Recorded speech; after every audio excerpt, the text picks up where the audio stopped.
क्या मिला?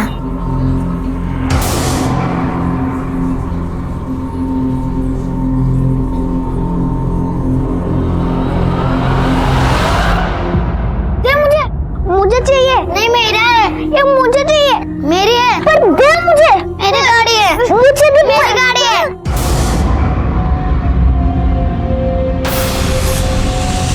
दे गाड़ी मुझे।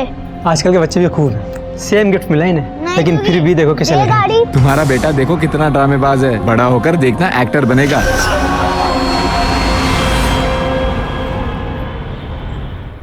अभी कहाँ गया ये लड़का? ये ऊपर बरसाती में क्या करता रहता है? ये आपकी टिफिन। अभी मैं पापा जा रहे हैं, होमवर्क कर लेना। कोई जवाब नहीं। यस मम्मी, हाँ मम्मी, कुछ नहीं। होमवर्क कर लेना और गेम बाद में, ठीक है? आपने टिफिन ली?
रुक!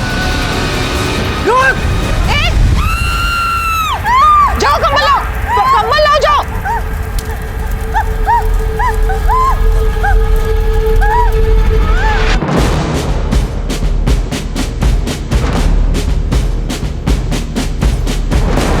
आप खामा खाइए, it's okay, I am fine. Verma, और ओके?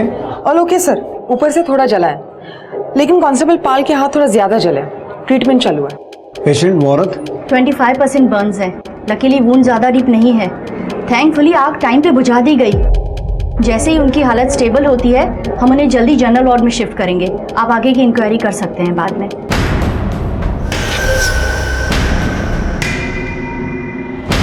मैटर क्या है, कुछ पता चला? ये औरत है कौन? सर ये वही है, मैंने आपको बताया था ना, इसने अपने हस्बैंड के बारे में गुमशुदगी की रिपोर्ट लिखाई थी। 6 महीने से उसे ढूंढ रही है। नमस्कार, मैं इंस्पेक्टर विक्रम ठाकुर। फरीदाबाद में मेरी पोस्टिंग हुए कुछ ही दिन हुए थे बतौर थाना इंचार्ज। मैंने चार्ज अभी तक ठीक से संभाला भी नहीं था कि अचानक एक इतना अजीब केस सामने आया। कह सकते हैं कि मेरे करियर का अब तक का सबसे चैलेंजिंग केस था ये। शुरुआत हुई थी एक औरत की अटेम्प्टेड सुसाइड से, लेकिन इस केस में आगे जो भी होने वाला था वो तो हमने कभी सपने में भी नहीं सोचा था। एनीवे, इस पॉइंट पर हमारे सामने 2 सवाल थे। पहला ये कि ऐसा क्या हुआ था कि उस औरत ने पुलिस स्टेशन में आकर सबके सामने अपने आप को जिंदा जलाने की कोशिश की, और दूसरा, क्या इसमें हमारे डिपार्टमेंट का फॉल्ट था? हमारे काम में किसी कमी या लापरवाही की वजह से उसे ये कदम उठाना पड़ा? मैडम कुछ करिए, ढूंढ निकालिए मेरे शोहर को। वो अभी तक घर नहीं आए। देखिए, काम डाउन, आप ठीक से पहले डिटेल्स दे दीजिए। मैडम मुझे बहुत डर लग रहा है, कहीं उनके साथ कुछ गलत हो गया। आप कुछ करिए ना। आप उनकी डिटेल्स, उनका नाम, उम्र वगैरह और उनकी एक फोटो दे देना। फोटो नहीं है मैडम मेरे पास। कोई फोटो नहीं? जी नहीं। मोबाइल में या ऑनलाइन साइट पर कहीं पर? नहीं मैडम, मेरे पास उनका कोई फोटो नहीं। वो क्या है ना कि उन्हें फोटो वगैरह खिंचवाना पसंद नहीं था। ठीक है, अजय, यस मैम। एक स्केच आर्टिस्ट बुलाओ और इनकी मदद से एक स्केच बनवाओ। आपके पति का नाम क्या बताया आपने? आतिफ अंसारी। मैडम आप मुझसे वादा करिए, आप ढूंढ निकालेंगी ना उन्हें? काम मैं उन्हें खो नहीं सकती। काम सर, घर के आसपास पूछताछ की, स्केच भी सर्कुलेट करवाई, लेकिन आतिफ से रिलेटेड कोई इंफॉर्मेशन हाथ नहीं लगी। स्ट्रेंज। हाँ सर, पड़ोसी ने उसके बारे में सुना जरूर है, लेकिन उसे या दोनों को एक साथ कभी नहीं देखा। पति को तो मैंने कभी देखा नहीं, मतलब कुछ ही महीने हुए इधर शिफ्ट होके। कभी कभी जिक्र करती है कि काम के दौरान बाहर ही रहते हैं। सबा ने बताया था कि आतिफ उसे अपने फर्स्ट हस्बैंड फिरोज के थ्रू मिला है। आतिफ भी फिरोज की तरह ट्रांसपोर्ट बिजनेस में है। लेकिन जब ये बात हमने फिरोज की माँ से पूछी तो उन्हें भी आतिफ के बारे में कुछ भी नहीं पता था। कौन है ये? मैं तो इसे नहीं जानती। ये है मेरा बेटा फिरोज।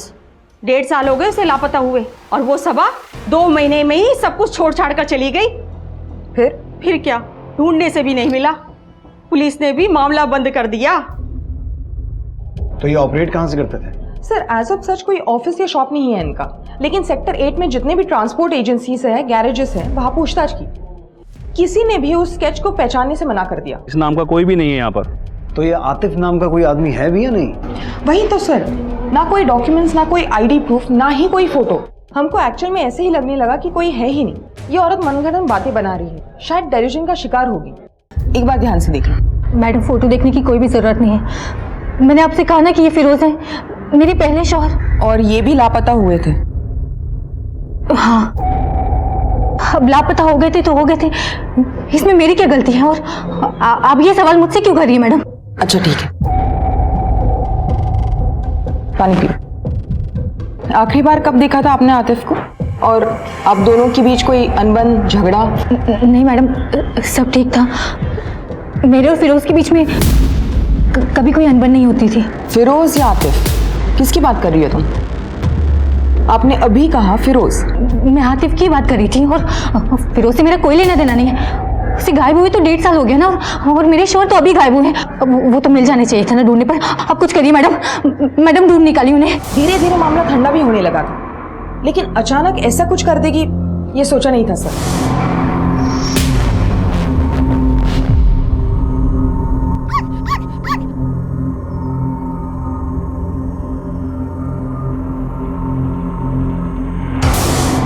ये मेरा पप्पी मेरे साथ खेलेगा, है ना पप्पी?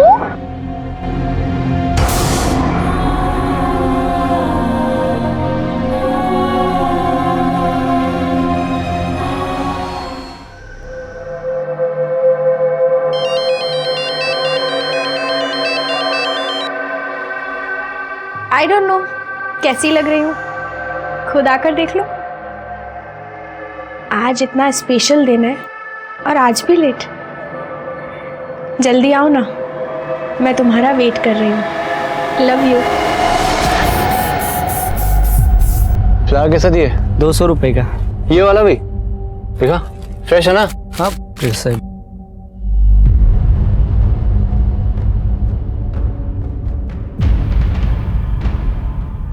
आतिफ फिरोज के खास दोस्त थे,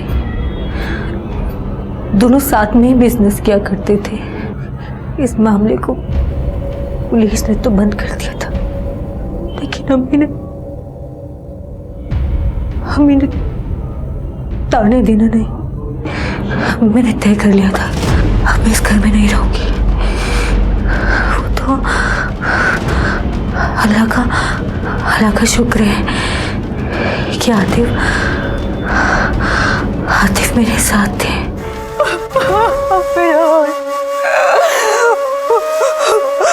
संभालो अपने आप को, अकेली नहीं हो तुम।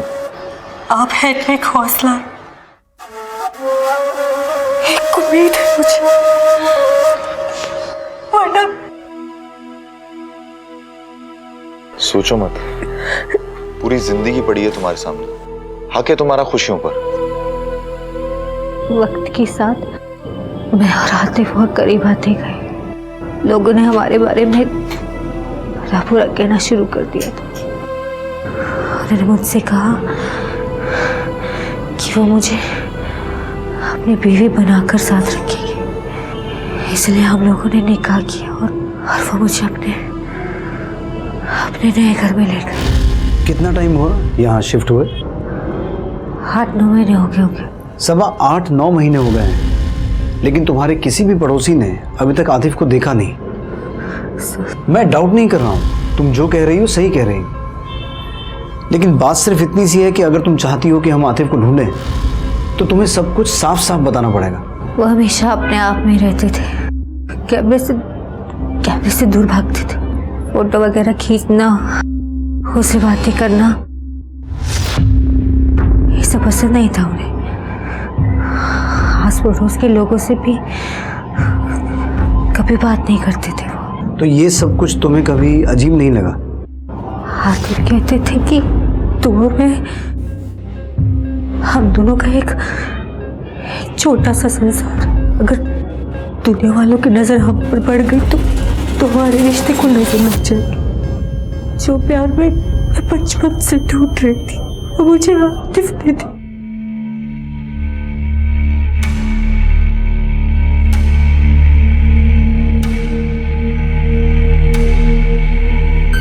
चुप हो जा।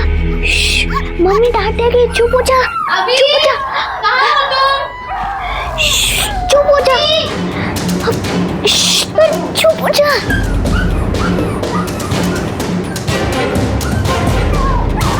अभी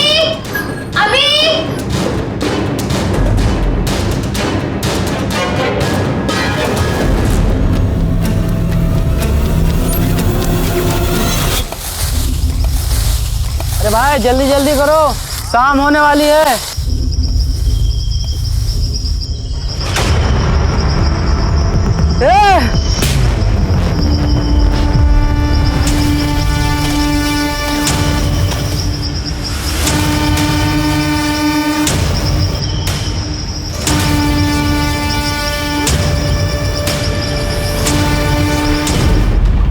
इंस्पेक्टर साहब, कल रात से वीरेन मिसिंग है। वीरेन मेरे हस्बैंड। सर प्लीज मेरी हेल्प कीजिए सर, उन्हें ढूंढिए सर। देखिए आप आराम से बैठिए। जी बताइए क्या हुआ? ये उनकी फोटो है सर, क्रिमिनल लॉयर है वो। फ्रेश है ना? हाँ। मैं उनका फोन भी ट्राई कर रही हूँ लेकिन उनका फोन स्विच ऑफ आ रहा है। सर कल हमारी मैरिज एनिवर्सरी थी, उनके घर आने के बाद हम लोग सेलिब्रेट करने वाले थे, लेकिन सर कल रात से वो घर नहीं लौटे सर। अच्छा आपने इनका पूरा नाम क्या बताया? वीरेन भाटिया। अच्छा उनकी पूरी डिटेल्स दीजिए। एज 32, हाइट 6 फीट, और सर कल जब वो घर से निकले थे तो उन्होंने लॉयर की ड्रेस पहनी थी, और सर वो ऑफिस बाइक से आते जाते। देखिए मैम आप चिंता ना कीजिए, हम उन्हें जल्दी ढूंढ लेंगे। आखिरी बार जब इनकी अपनी बीवी से बात हुई थी, ऑफिस से निकल रहे थे। हाँ आया था वीरेन की वाइफ का फोन, वेडिंग एनिवर्सरी थी, वाइफ से बात करके इमीडिएट घर चला गया था वो। वाइफ को जानती हैं आप इनकी? जी ऑफिस फंक्शन में मिली थी, प्लस वीरेन भी बात किया करते थे वाइफ के बारे में। संबंध कैसे हैं दोनों के, कुछ आइडिया है आपको? सर शादीशुदा जिंदगी तो ठीक ही थी, दोनों खुश लगते थे, मतलब इतना करीब से नहीं जानता मैं, पार्टी वगैरह जब ऑफिस की होती थी तो बात हो जाती थी। मैंने सुना है कि उनकी बीवी का अफेयर था किसी के साथ।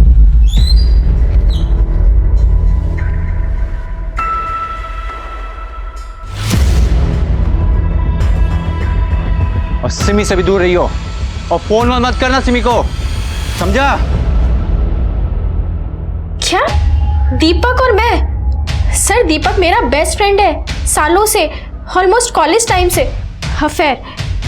सर अगर वीरेन को ऐसा कुछ लगा होता तो मुझसे इस बारे में डिस्कशन जरूर करते, और सर उन दोनों का अगर झगड़ा हुआ होता तो वीरेन मुझे बताते या दीपक मुझे बताता।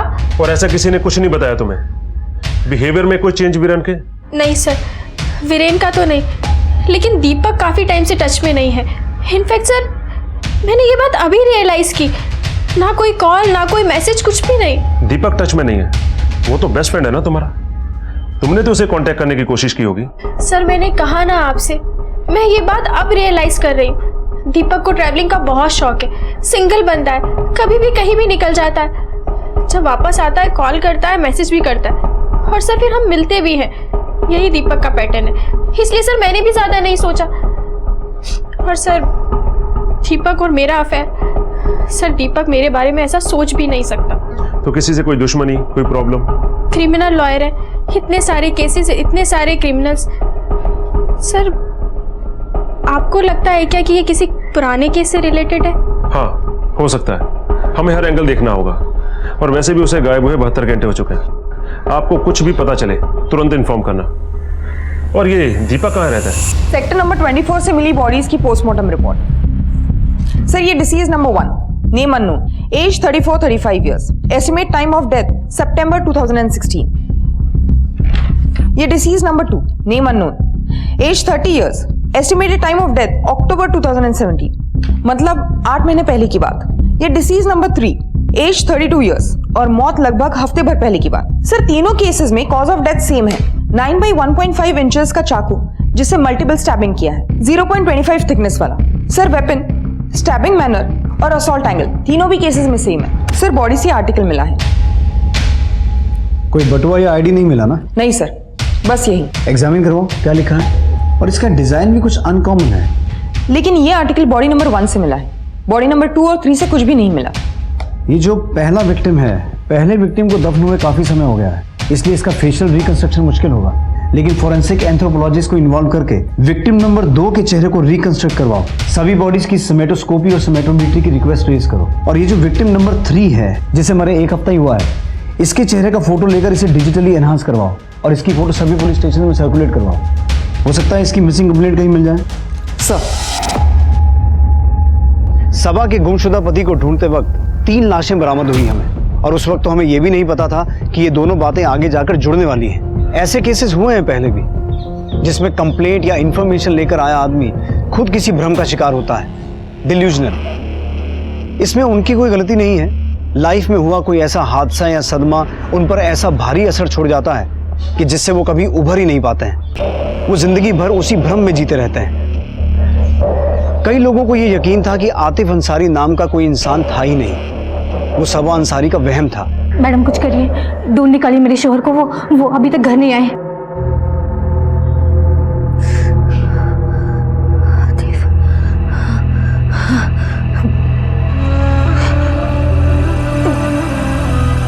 सबा ये तुम क्या कर रही हो?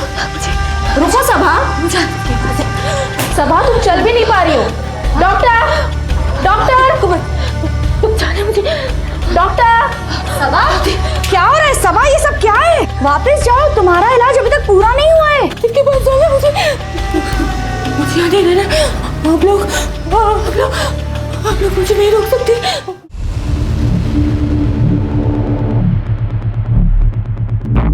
परफेक्ट टाइमिंग है इस ताले की भी। क्या हुआ सर?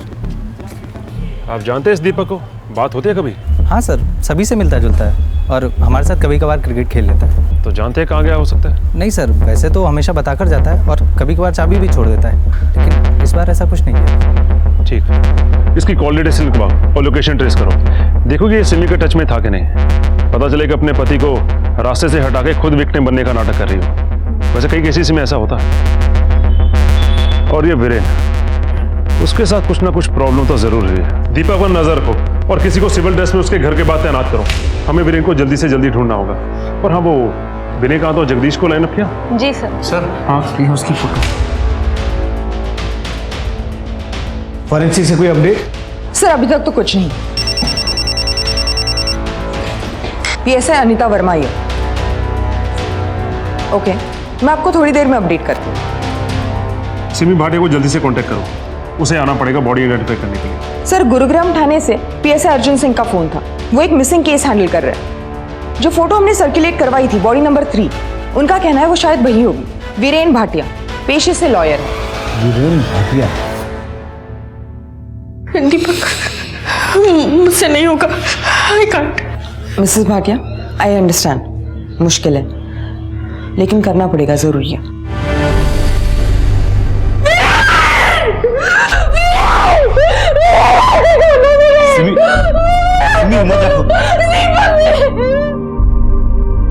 सर इस पोस्टमार्टम रिपोर्ट में जो भी पॉसिबिलिटी निकली थी वो तो कंफर्म होती है ना कि इस सब में एक ही मर्डरर है, वरना तीनों बॉडीज एक ही जगह दफन क्यों होती? एक मर्डर और एक मोटिव। आपने किसी सस्पेक्ट को नैरो डाउन किया है? सर हम पर्सनल एंगल टटोल रहे थे। विक्टिम का एक दोस्त भी है, दीपक रह जा। मैं वीरेन को भला कुछ क्यों करूंगा? जस्ट बिकॉज वो लापता है या कोइंसिडेंटली मैं आउट ऑफ सिटी गया हुआ था? तेरा और वीरेन का झगड़ा होना और उसका अपनी बीवी से दूर रहने को कहना और उसके बाद अचानक से वो गायब हो गया और अगले दिन तू गायब हो गया और ये सब कोइंसिडेंस है? हाँ गया था सर, मेरी अपनी कुछ पर्सनल प्रॉब्लम चल रही हैं, इसलिए शहर से दूर चला गया था। कौन सी पर्सनल प्रॉब्लम? मेरा ब्रेकअप हो गया था मेरे पार्टनर से। पार्टनर? वो सिमी? सिमी? सर ये आप क्या कह रहे हैं? सिमी और मेरा अफेयर?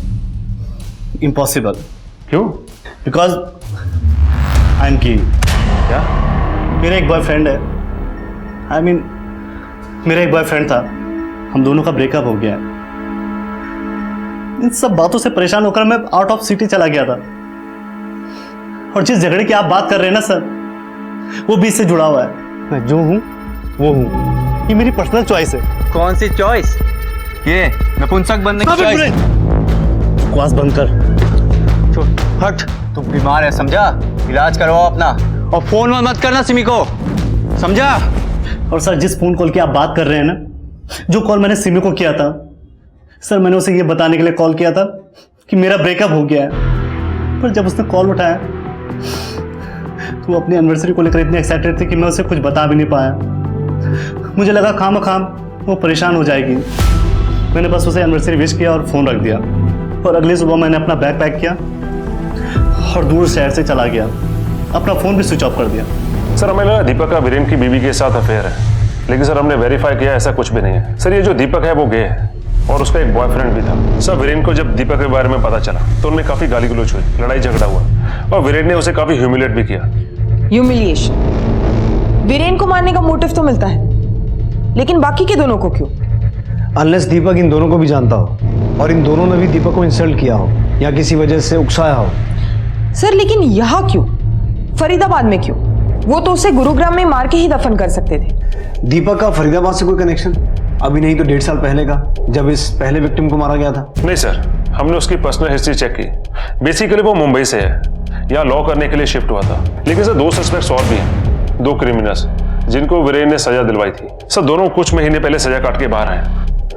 बस सर वही 2 हैं। सर इस केस के रिगार्डिंग कोई भी असिस्टेंस की जरूरत होगी तो प्लीज मुझे बताइएगा। Sure, thank you so much. Thank you sir. साहब मेरे शॉल मिले, मेरे हाथ मिले साहब। सबा हम कोशिश कर रहे हैं। कोशिश? फिर उसकी वजह से भी सही हुआ था, पुलिस ने कोशिश की थी और थोड़ी देर के बाद केस बंद कर दिया था। अगर इस बार भी ऐसा हुआ तो साहब मैं उन्हें खो नहीं सकती साहब, कुछ करिए। देखो सबा, जब तक तुम्हारे पति नहीं मिल जाते हम चैन से नहीं बैठेंगे। तुम घर जाओ, जैसे कुछ पता चलेगा हम तुम्हें इन्फॉर्म करेंगे। मैं घर नहीं जाना चाहती, मैं यहाँ रह के अपने आतिफ का इंतजार करना चाहती। एक काम करो, इन्हें मेस के बाहर जो बेंच है वहां बिठाओ, पानी पिलाओ। Yes sir. मैंने इसके पहले पति की फाइल्स मंगवाई थी, क्या हुआ उसका? सर मैंने उनसे कांटेक्ट किया है, फाइल्स आ जाएंगी। अंडरस्टैंड वर्मा, वो फाइल्स आएंगी तो हमें इस केस के बारे में इंफॉर्मेशन मिलेगी।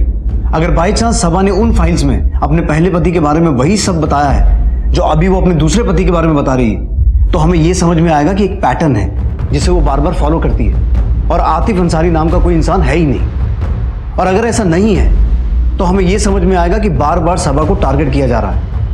ये कोइंसिडेंस तो नहीं हो सकता ना? Yes sir, you are right, I am sorry. मैं उन्हें कांटेक्ट करती हूँ और फाइल्स इमीडिएटली लाती हूँ। अभी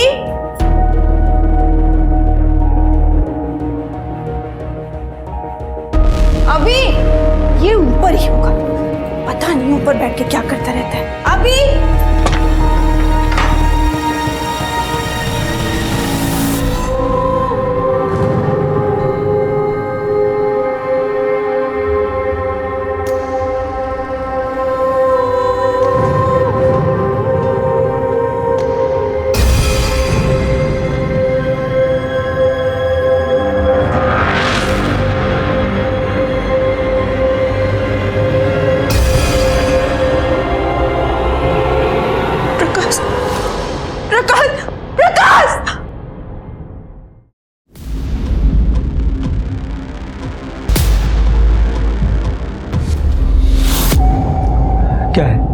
क्या है ये सब?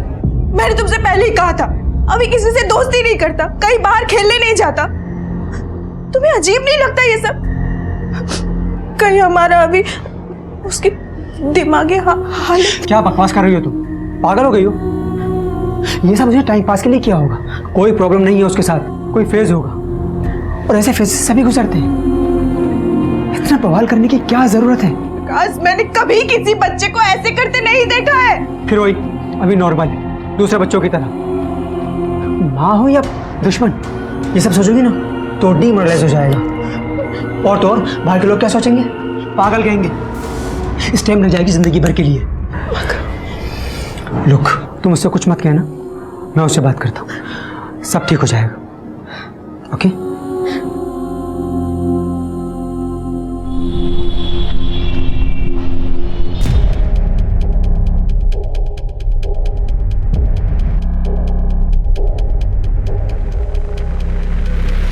सिमी, प्लीज। सर, मैंने दिल्ली से कॉलेज कंप्लीट किया है, वही मेरी सिमी से मुलाकात हुई थी, लेकिन आप ये सब। और फरीदाबाद? फरीदाबाद? फरीदाबाद में रहना नहीं हुआ? नहीं सर। 1.5 साल पहले कहाँ रहते थे? गुरुग्राम में या फरीदाबाद में, कि फरीदाबाद के आसपास? सर 1.5 साल पहले मैंने आपको बताया ना अभी कि 3 साल से मैं यही हूँ गुरुग्राम में, लेकिन आप ये सब क्यों पूछ रहे हैं? बस कीजिए सर, हमें और परेशान मत कीजिए। आप जाइए और जाकर वीरेन के कातिलों का पता लगाइए। वही करना है। तुम्हारे पति की लाश यहां से 42 किलोमीटर दूर फरीदाबाद में मिली, ये बात तुम्हें खटकी नहीं? और साथ ही जिस गड्ढे में से तुम्हारे पति की बॉडी मिली, उसी गड्ढे में से 2 डेड बॉडीज और मिली हैं। इसीलिए पूछ रहे हैं फरीदाबाद से या उन दोनों आदमियों से इसका कोई कनेक्शन है या नहीं?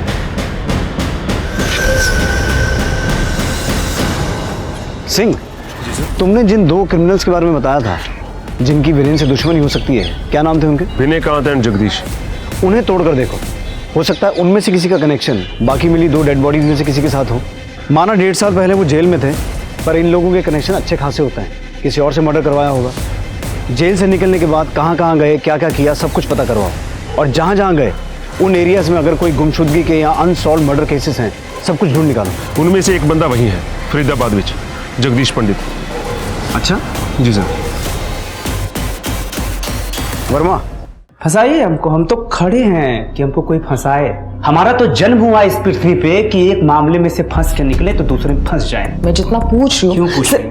सवाल तब पूछा जाता है जब जवाब की कोई वैल्यू हो। एकदम चुप।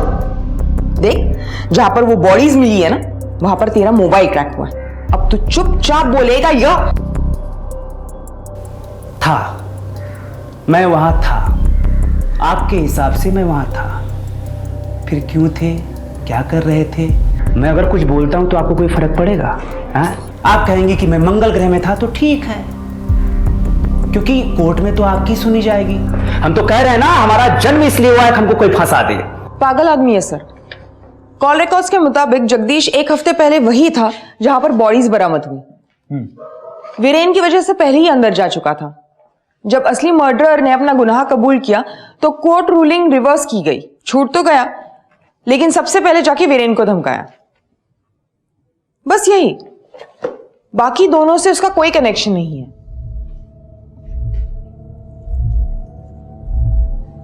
क्या हुआ सर? ये वही रिंग है ना जो हमें एविडेंस में मिली थी? ये तो वही सबा का पहला पति फिरोज, जो फाइल्स तुम लेके आई हो मैं वही पढ़ रहा हूं। इसका मतलब ये हुआ कि जो 3 डेड बॉडीज हमें मिली हैं, उनमें से एक डेड बॉडी सबा के पहले पति फिरोज की हो सकती है। ये देखो, सबा के पहले पति को गायब हुए 1.5 साल हुआ है। 1.5 साल हो गए लापता हुए? उसे गायब हुए तो 1.5 साल हो गया ना। और पोस्टमार्टम रिपोर्ट के मुताबिक पहला आदमी जो मरा था वो भी 1.5 साल पहले ही मरा था। मतलब टाइमलाइन भी मैच होता है। Yes sir. सबा है ना बाहर? सर, वो डेड बॉडी फिरोज की है, इस बात को कंफर्म करने के लिए हमें डीएनए एविडेंस की जरूरत पड़ेगी। और आतिफ नाम का सबा का कोई पति है भी या नहीं, इस बात को कंफर्म करने का अच्छा मौका है हमारे सामने। अगर सबा के पास अपने पति की कोई ऐसी चीज है जिससे डेड बॉडी का डीएनए मैच करवा के देख सकें, तो इससे ये साबित हो जाएगा कि वो डिल्यूजनल है और जिस खोए हुए पति की बात कर रही है वो फिरोज ही है और कोई नहीं। सर, हमें तुम्हारे पति की कोई चीज चाहिए जो वो इस्तेमाल करते थे, कंघी, टूथब्रश, ऐसा कुछ है तुम्हारे पास? नहीं साहब, मेरे पास उनका कोई भी सामान नहीं। वो जब भी कहीं जाते थे अपना सारा सामान अपने साथ ले जाते थे, मेरे पास तो कुछ भी। साहब एक चीज है, वो शेव करते हैं ना, रेजर शायद घर में होगा। हमें उसकी जरूरत होगी। वो मेरे शोहर नहीं होंगे ना साहब? सबा वही तो पता लगाना है। अभी कोई भी बात पुख्ता तौर पर साबित नहीं हुई है। एक बॉडी जिसे हम अभी तक बॉडी नंबर 3 कहते थे, वो वीरेन भाटिया की बॉडी आइडेंटिफाई हो चुकी थी और हम उम्मीद कर रहे थे कि एक और बॉडी नंबर 1, जिसे 1.5 साल पहले दफनाया गया था, किसी तरह से उसकी भी शिनाख्त हो जाए। हमें अंदाजा तो था कि वो बॉडी सबा के पहले पति फिरोज की थी। अगर ये बात डीएनए मैचिंग से साबित हो जाती तो इससे कम से कम ये गुत्थी तो सुलझ जाती कि सबा का पति आतिफ अंसारी वाकई में था या उसका भ्रम। लेकिन इस वक्त तक हमें इस बात की भनक भी नहीं थी कि इन विक्टिम्स के बीच के जिस कनेक्शन को हम ढूंढ रहे थे वो कितने बड़े खतरे में था। सर, हमने उस रेपिस्ट बेनेकाद यादव का कच्चा चिट्ठा निकाला, उसे लॉकअप में लेकर पूछताछ भी की, लेकिन उसका वीरेन से कोई लेना देना नहीं है। सर, हमने उसका कॉल रिकॉर्ड्स और ट्रायंगुलेशन रिकॉर्ड्स भी वेरीफाई किए, वो सच बोल रहा है। सर, ना ही उसका फरीदाबाद से और ना ही उन दोनों लोगों से कोई कनेक्शन निकला।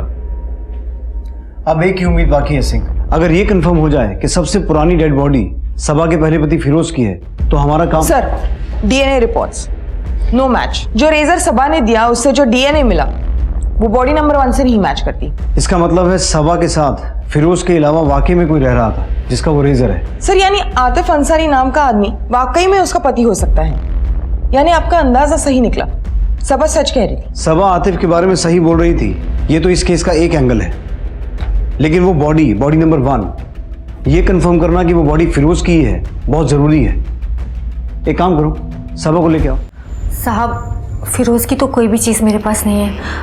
मुझे लगा आप लोग आतिफ की बात कर रहे हैं। इसका मतलब है कि वो बॉडी आतिफ की नहीं है।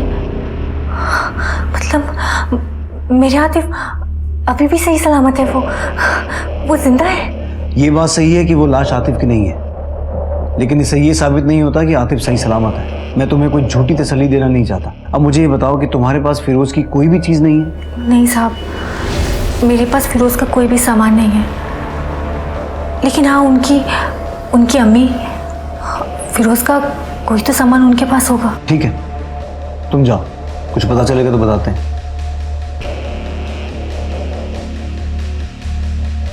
सर, कहीं यही तो इन्वॉल्व नहीं? सर, क्या पता ये सबा विक्टिम बनने का नाटक कर रही हो। सर, ऐसे कैसे हो सकता है कि एक ही औरत के दोनों हस्बैंड गायब? अरोड़ा,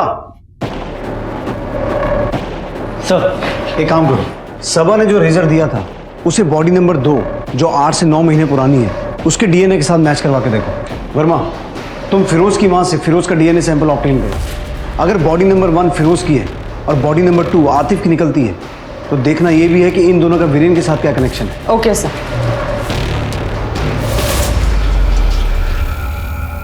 सर, फिरोज की मां के डीएनए से बॉडी नंबर 1 का डीएनए मैच हो गया। इसका मतलब वो बॉडी फिरोज की है। और सर, बॉडी नंबर 2 का डीएनए आतिफ के डीएनए से मैच नहीं हुआ।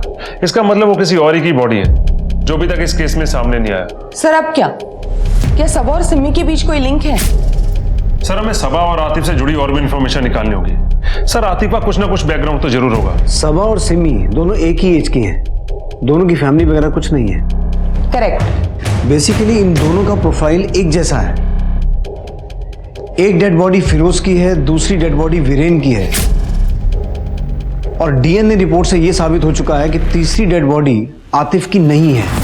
अगर इस पैटर्न को लॉजिकली देखा जाए तो तीसरे आदमी की भी बीवी होनी चाहिए। आना नहीं, मैं मार दूंगी।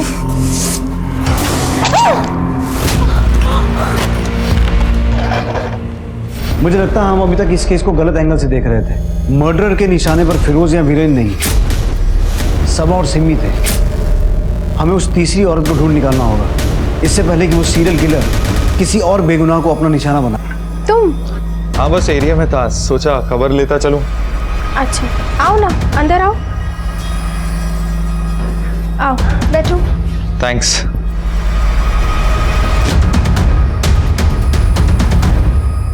ये तुम्हारे हाथ को क्या हुआ? कुछ नहीं, ऐसे ही।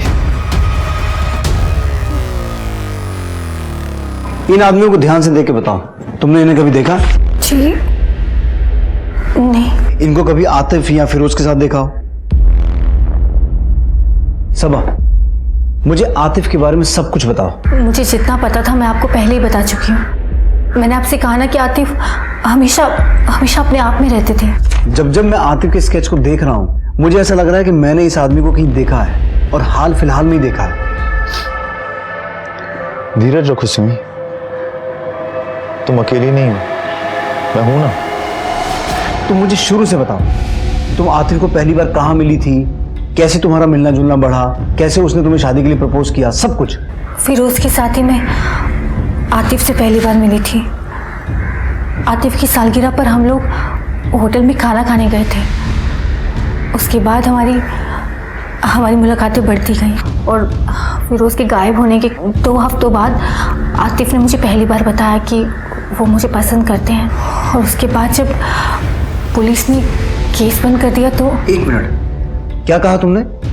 फिरोज के गायब होने के 2 हफ्ते बाद आतिफ ने कहा कि वो तुमसे प्यार करता है? जी। वर्मा, सिंह, वीरेन को गायब हुए 2 हफ्ते हो चुके हैं। सिमी कहाँ है? सिमी को फोन लगाओ। जी सर। सर बेल जा रही है लेकिन वो फोन नहीं उठा रही। आई थिंक मैं जानता हूं कि मैंने इस आदमी को कहां देखा है। सिंह, तुम सिमी के घर निकलो। जी सर। वर्मा, तुम स्केच आर्टिस्ट को बुलाओ, क्विक। Okay sir.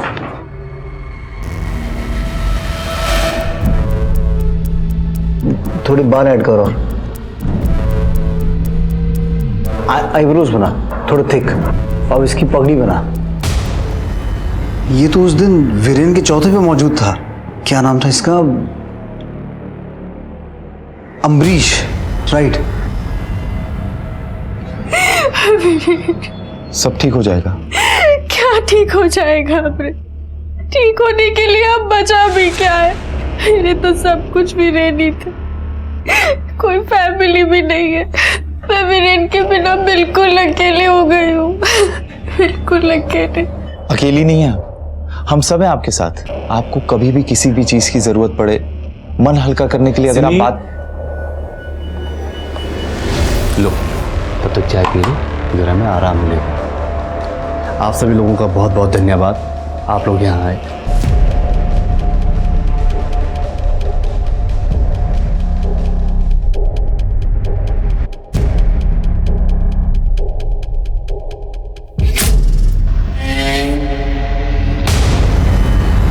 तुम्हें ऐसा कोई चाहिए जो तुम्हारे लिए डिवोटेड हो, जिसके लिए तुमसे बढ़कर कुछ ना हो। तुम जानती हो मैं तुमसे कितना प्यार करता हूं। मैंने क्या क्या किया तुम्हारे लिए। I love you Simi. हमेश, ये क्या बकवास कर रहे हो? मैंने सोचा था कि तुम बहुत अच्छे इंसान हो, वीरेन के दोस्त होने के नाते, लेकिन। हाँ तो हूं ना, मैं बहुत अच्छा इंसान हूं। देखो, तुम मुझे जानती नहीं हो, तुम मुझे एक चांस दो, तुम मुझे देखोगी ना तो तुम्हें समझ आ जाएगा मैं तुमसे कितना प्यार करता हूं। स्टॉप इट अमरीश, लीव, जाओ यहाँ से। नहीं जाऊंगा, जो करना है कर लो। सुनो ना सिमी, प्यार से मान जाओ, नहीं तो तुम्हारे साथ भी वही करना पड़ेगा जो बाकी लड़कियों के साथ किया था। जैसे उन्हें बंद किया था, तुझे भी बंद करना पड़ेगा। छोड़ो मुझे, छोड़ो मैं।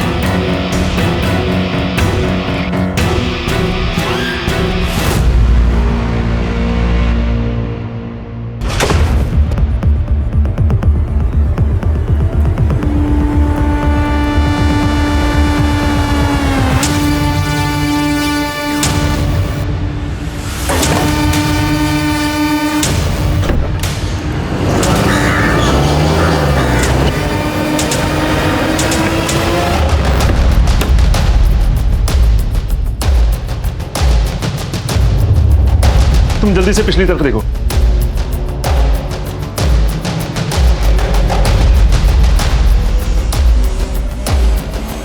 कब तो अभी भी गर्म है। सर, वहाँ पे कोई नहीं है। वो लोग ज्यादा दूर नहीं गए होंगे। जल्दी से एपीबी जारी करवाओ और कंट्रोल रूम में कोऑर्डिनेट करके जल्दी से चारों तरफ नाकाबंदी करवाओ और उनका फोन ट्रेस करवाओ।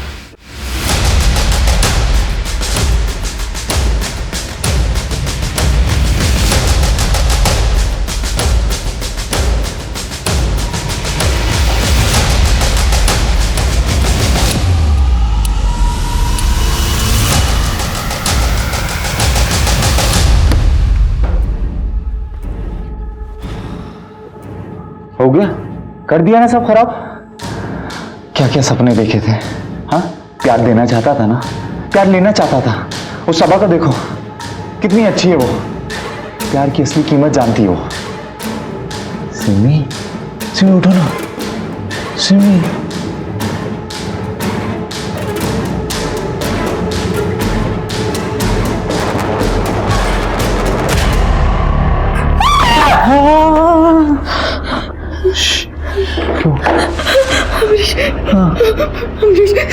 तुम चुप बोलोगे मैं करूंगी, प्लीज मुझे घर जाने दो। नहीं, मैं तुम पे ट्रस्ट नहीं कर सकता। बोलो ना, बोलो आई लव यू, बोलो ना आई।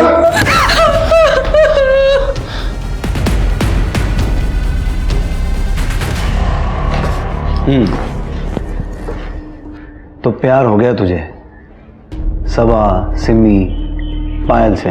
हाँ, प्यार हो गया सबसे, इसलिए मारा उनके पति को? हाँ सर, कोई चारा नहीं था, बुरे नहीं थे, पर उनका लक बहुत अच्छा था। और सर मेरा लक तो हमेशा से खराब है। जब भी कुछ चाहिए होता है ना, मेरे लक में मुझे मिलता नहीं है। और उनको, फिरोज, वीरेन, उनको सब कुछ मिल जाता है। अब मुझे उसे छीनना पड़ा ना। और सर ये अभी नहीं, बचपन से चलता हुआ आ रहा है। मेरी गाड़ी है। मुझे हमेशा दूसरों की चीजें छीननी पड़ती है सर।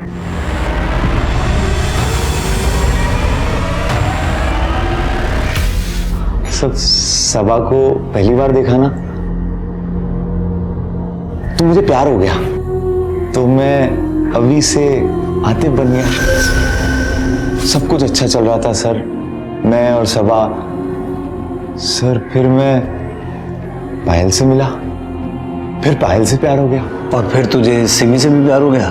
सर उसी के चक्कर में तो ये बनाऊं।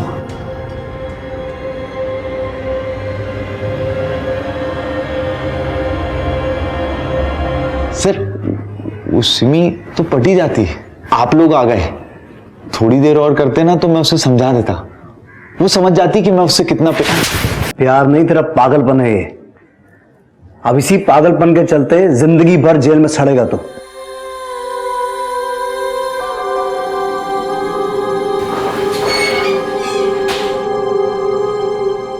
Cone man, serial killer, Ambarish, Atif, अवी, आखिर हमारे हाथ लग ही गया।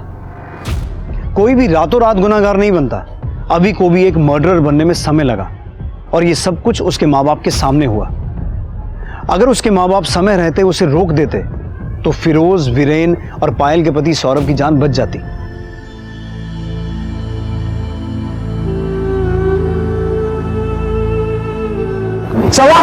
सवा मुझे पता था तुम आओगी। क्यों किया तूने ऐसा मेरे साथ? बोल, क्यों किया? क्यों ली फिरोज की जान?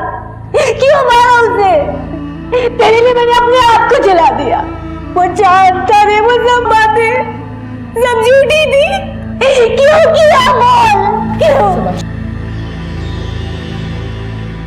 काश पहली बार किसी का कुछ छीनने पर अभी के माँ बाप ने उस पर हंसने की बजाय उसे समझाया होता, समय रहते उसकी बिगड़ती दिमागी हालत का इलाज करवाया होता।